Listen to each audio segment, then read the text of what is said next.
Hey everyone, and welcome back to Leeds United Side Before Self Every Time, with me, GWFM. If you joined us last time, we had a disappointing opening to the season against Bolton with a 3-0 away. We're hoping to rectify that in the next live column, but let's have a look and see exactly how we've been getting on. So following that defeat, we had an impressive 4-0 away win at Walsall. Walsall, not really your bog standard lower league team. I like to think they're quite a decent side. I might be incorrect on that assessment. But if I have a look at the actual chances, there's one goal in particular I do want to show you. Caleb Ekiban, who should be injured on this game, it has to be said. He's been injured since his very first performance, which was against Port Vale. I'm sure it was that game he got injured in. It might have been the one after. But anyway, he's got a long-term injury, but he's able to play for us.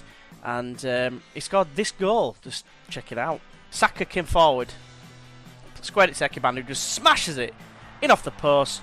What a cracking goal. And there's been a couple of cracking goals. There's been another one which I'll show you shortly as well. But before we show you the other awesome goal, let's have a look at I'm just going to show you. I'm going to click on this anyway just to show you the chances.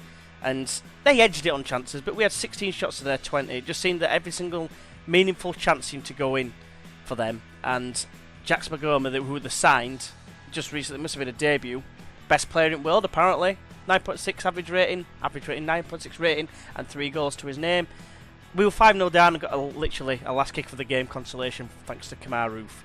It was largely disappointing, it has to be said. It caused me to have a bit of a rethink with my tactics. And that game in particular, the tactics were involved against Fulham, which we managed to win 2-1 thanks to Kamar Roof and Eunan O'Kane. And it's a Eunan O'Kane goal I want to show you because it was an absolute thunderbolt. It were brilliant. Well, maybe not a thunderbolt, but it was a long range effort. We are going to look at it somehow. There we go. Getting used to this new layout. It's pretty good. It's got a lot of information on it. It's just I normally have things like this in the corners, you see. So it's taking a little bit of getting used to. Right, so the ball wasn't even kicked, but it managed to move forward. O'Kane received it. Sacco squared it. O'Kane, first time, smashes it right to the top right hand corner. Last kick of the game. I couldn't be happier with that end result. But before we have a look at today's opponents, who are Sunderland, that is who I said we're going to be coming for, there's a small matter of the thing I said I was going to do, which is showing 3 of the players every episode. So today we've got Alioski, who is down here, been playing like a bag of turd, but look at his attributes. He looks absolutely unreal, doesn't he, for this league?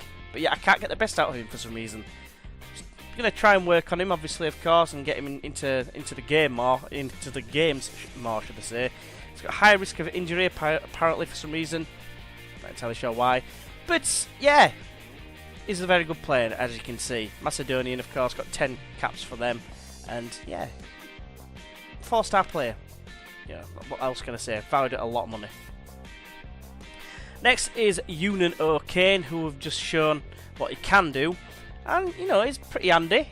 Mainly 13s and 12s. A couple of 14s here and there, and odd 15 and 16. But very good player for this league, in my opinion. 3.5 star. His rotation option as well, so he won't be that cheesed off if I drop him a couple of times. And of course, he's an Ireland international with 4 caps to his name. So very pleased to have him as well.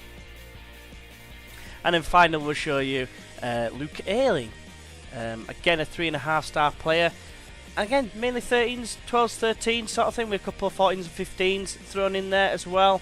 But yeah, you can see he's pretty well rounded, aside from finishing, but he's not really getting into shooting opportunities very often anyway. So, and he can cover in the middle if needs be, and wing back if we do decide to change it up somewhat, which I will show you now.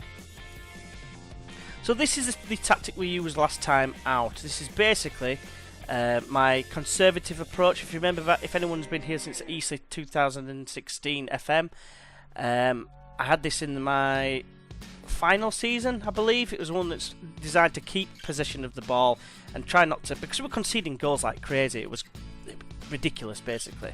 Another thing is, there's been apparently a bit of a bug regarding the corners, where all your corner guys will go up, and as soon as the ball is kicked into the box, they'll just charge away from the opposition's penalty area. So that needed fixing. Apparently something similar has been happening with the defending ones as well. So I've altered them. So hopefully now we shouldn't have any issues, because I think we did concede 2 goals against Preston from corners. So hopefully those issues have gone. We did play a lot better against Fulham. Hopefully we can have a decent performance against Sunderland. So Sunderland, I will show you the league table after this, by the way. Sunderland, I've got Simon Grayson, former Leeds man, of course. And he's a good manager. I do like him. I don't think he should have been sacked at the time. I think he was sacked when he was in 5th position or something like that, or 7th or something. It was mind-boggling at the time, but it was Ken Bates in charge. But yeah, very handy manager indeed. And the key player is a 31-year-old Aidan McGeady, valued at 9 million despite his age. And yeah, as you can kind of see, he's very handy. It's got this attribute like masking on, so that's the idea. I thought I wanted to see what the scouting is like. It's scouting I'm just starting to get used to. A few little things here. Yes, I'd like to sign Ruben Neves. He's not going to want to come, and we can't afford him neither. But yeah, it's quite interesting how they've done it now. You can kind of see here mid-tier package and stuff like that. You can have a look and your player search, it'll show just like that sort of things. It's good that it tells you like little things like that, and all your scouting knowledge as well. It's highlighted in the colours. So obviously the more green the colour is, the more knowledge you have. So it's quite interesting. That I do like that, and I like the fact you've got a scouting budget as well. So you can't just like scout everyone in the world. It limits you somewhat. So I think that's pretty good as well. Dynamics, just a quick look at this. Average atmosphere at the minute, average managerial support. Still early days, social groups here. That's what we've got here at the minute. Hopefully we can improve this somewhat, especially Ronaldo Vieira. Why are you there? You should be like here at least. He's a tank man. Who'd not want to be his mate? But anyway, enough of a hard on for Ronaldo Vieira. Let us get on with, yeah, I'd like to sign Ben Pearson actually. Might be able to do something with him if we have a look at him. 100% knowledge. Ball winning midfielder is what we're lacking. I was thinking, who did I have last year for Leeds? I had Harry Arter. I had a look at him, valued at 22 million. Don't think I can afford him. Sorry, lads. But anyway, Ben Pearson is another option. I do like the look of him. I might be tempted if we start struggling again in the ball winning midfielder situation. But yes. Anyway, Aidan McGeady, rather, key man for Sunderland. The Championship table looks like this. We've got Leeds second bottom, with Wolves surprisingly bottom of the league. What the hell? Yeah, Middlesbrough top of the league. They beat Wolves opening game of season 4-0. What the hell? I just don't understand. But anyway, let us get into today's game against Sunderland, and the team is going to be Wiedveld in goal with Anita at right back, Borthwick Jackson at left back. This is where I'm going to be doing some renaming.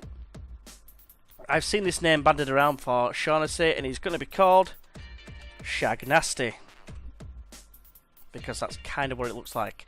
So Shag Nasty partners Janssen in the middle of defence, mainly because of fitness reasons. I'm guessing more than ever that you're going to have as close to 100% for every starting player, otherwise the risk of injuries is going to be high. It seems that injuries are going to be quite often. I mean, I've just had one for J. Roy Grote for 4 to 5 weeks, but other than that, no one else has got injured as of yet. But that's because this is how I've played for the last 4 or 5 at least Football Managers, where I've tried to keep them above 95% if possible. Click is going to be playing instead of Phillips, who's on 93. It's that sort of thing. Hadi Saka could be playing, but he's not an advanced playmaker, and in this formation it's a case I bring him on late on to be a winger and try and get forward and whip some decent balls in for whoever's playing inside forward. But anyway, enough jibber jabber, let's get into the game, let's kick some ass and hopefully get 3 points.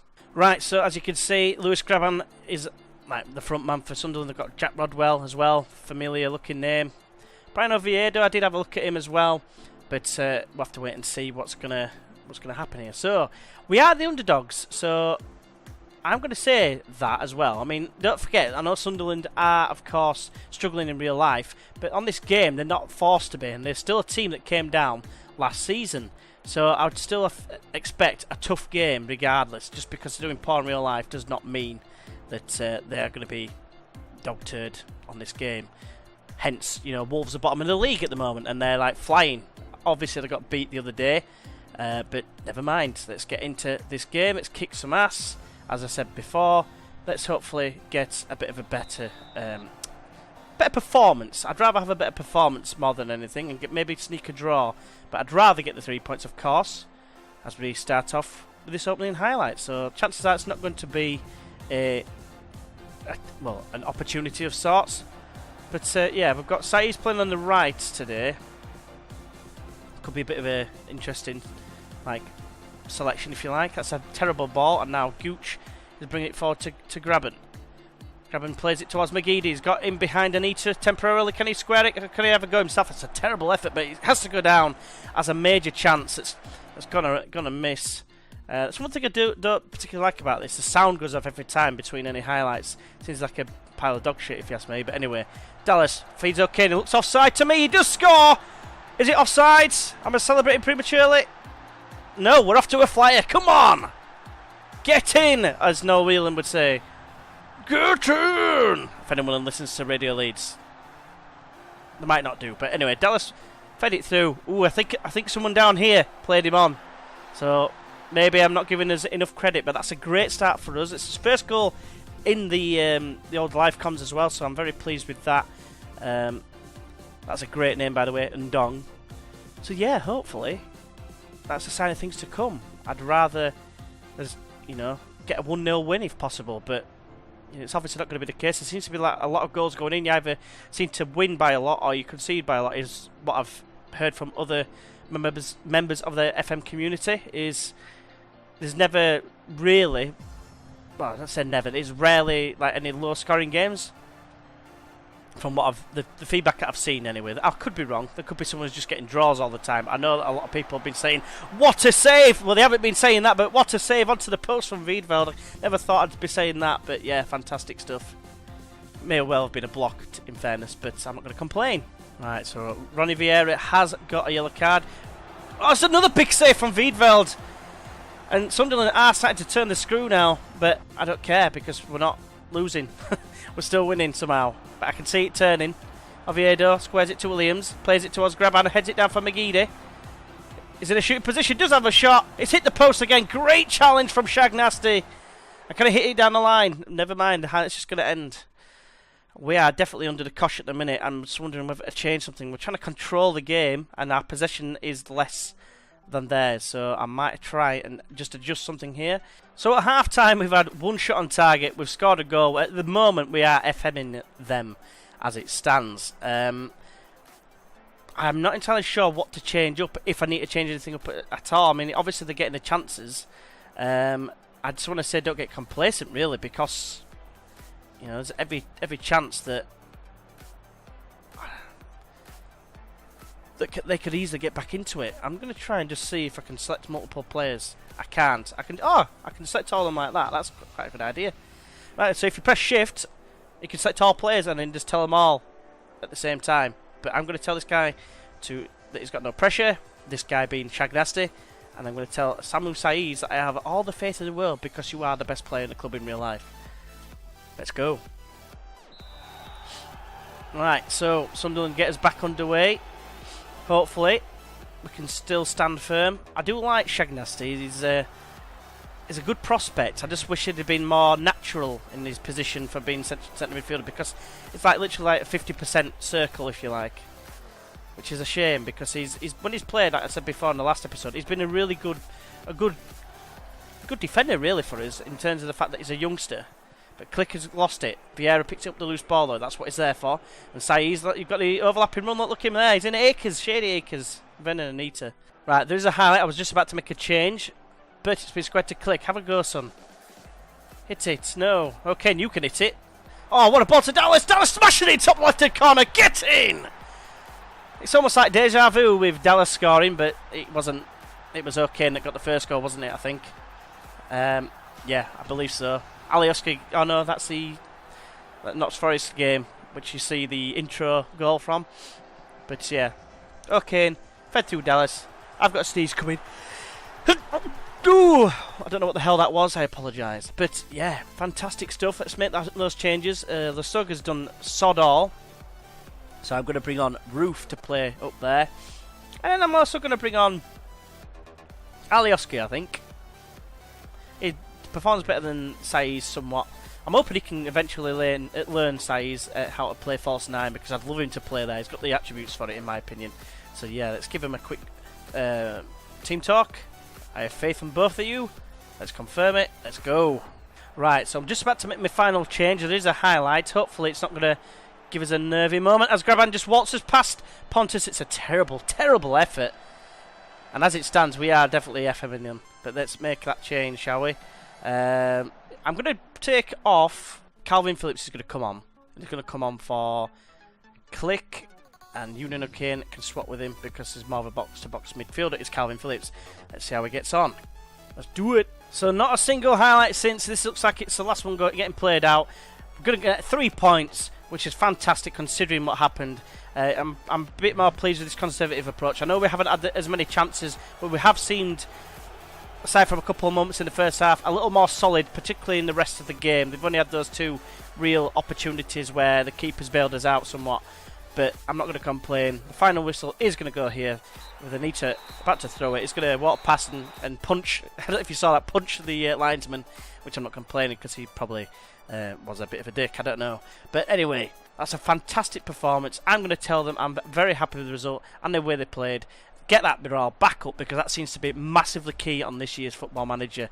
It's going to be more morale manager more than anything than ever before, in my opinion. So let's have a look and see who we're going to be playing for the next live com. Just to let you know, we have got Doncaster Rovers in the Carabao Cup second round, so that's the reason why I decided to play the Sunderland game after all. If we'd have got someone like a Premier League side, I may have been tempted, which reminds me, I have actually, let's go to the Premier League, I've actually got the badges back on, and of course the kits.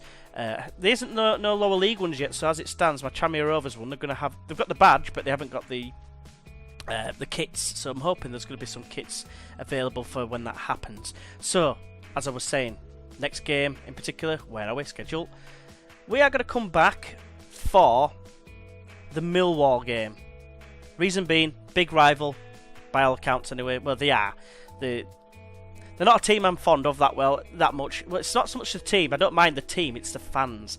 Now they got Family Club of the Year, and what were they doing? Ripping chairs out and stuff. And I remember a couple of years ago they were up against West Ham, which is, I know, they're big rivals, and they were ripping up chairs and throwing them at them, and it's just like, what are you doing? What are you doing? What kind of examples are you setting? And I know Leeds have got a bad rap, but Millwall have got to be worse than us. And a lot of polls go out, and Millwall always get like the most hated team, more than us and Man United. So that says it all, doesn't it, really? And you know, let's be honest, Millwall haven't exactly been a top flight side or anything, not as long as I can remember, anyway. So anyway, enough jibber jabber. That's what we're going to be coming back for. So hopefully you have enjoyed this video. I'm not sure whether Pontus will be suited about me blocking in behind us, but you know, never mind, who cares? Yeah. Potential to have a bit of a decent run maybe perhaps now. Got a little bit of the dodginess out of the way based on, it sounds like, the corner thing, tactic, setup, default one. It's a bit messed up, so I've altered that and I've not had any issues since. First clean sheet in the league as well, which is very pleasing indeed. And yeah, hopefully we can build from that, and hopefully you can join us for the next one. If you have enjoyed this one, please go ahead and press that like button. If you'd like to see more, feel free to subscribe, and hopefully you join us for the next one against Millwall. But until then, I will see you then. Bye bye.